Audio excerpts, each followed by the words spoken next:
Hello folks, my name is Mark, this is Why I Hate the World, how you guys doing? And so, if you haven't heard the news, the UK has voted to leave the European Union, which is major news. To be honest, I don't really follow European politics very much, you know.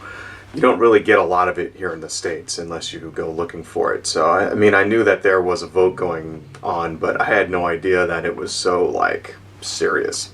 Shit. This could lead to some big changes, you know.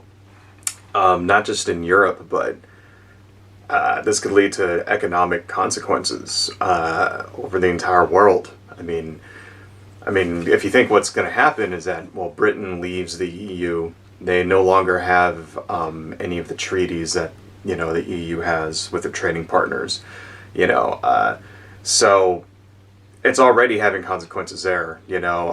Apparently the pound has lost a lot of its value in the last, 24 hours or so. Last I checked, it was down 30%. Like, it was down to where it was in like the 80s. You know, could go even lower. Who knows? Right now, also, London is the financial center of the EU, so now all of that has to move, right?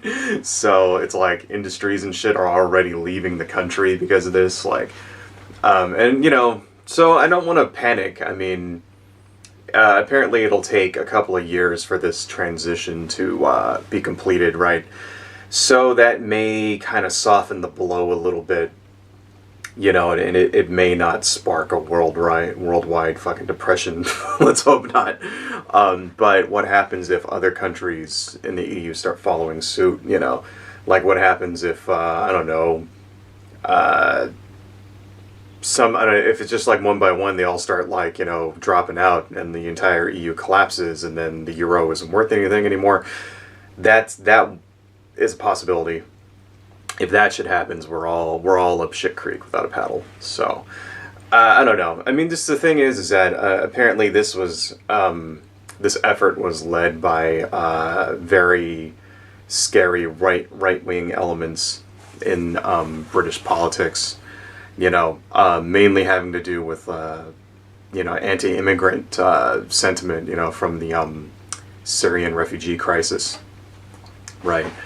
So it's like, yeah, man, like, I mean, there's some people, like, I was reading about it, like, they basically think that this wouldn't have happened unless, if the Syrian crisis didn't happen, then this never would have come up, which is probably true.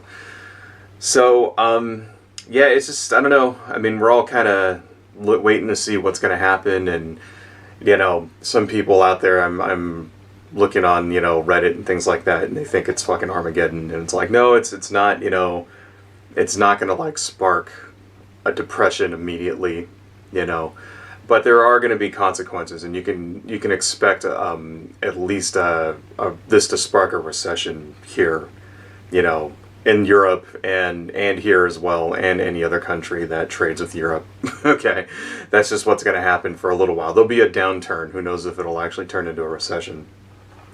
But, you know, just people need to remember, like, shit like this is like historic. You know, this is like a major thing, and there could be lots of unknown consequences that come out of this, and just, you know, be prepared, I guess, is really the only thing you could say. Start saving your money, because you don't know what's going to happen. So, who fucking knew? Who knew that this shit was, I don't know. I mean, it seemed like yesterday everything's fine, and then today you wake up and it's like the whole fucking world is in turmoil. So, anyway, adios, folks.